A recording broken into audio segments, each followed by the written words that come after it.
Hey there, planning for a child's or grandchild's education?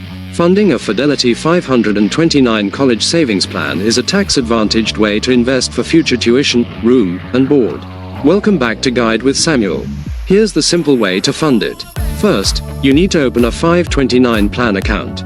Then, you can make contributions via an electronic funds transfer, EFT, from your linked bank account, similar to funding a brokerage account. You can also set up automatic investment plans or even contribute via a mobile check deposit.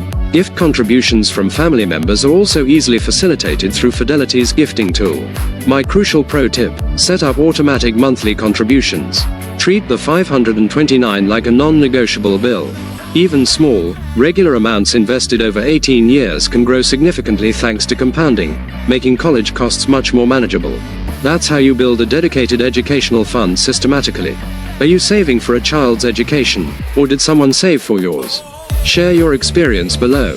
For more guides on saving for major goals, subscribe for more. Thanks for watching. I'm Samuel, and I'll see you soon.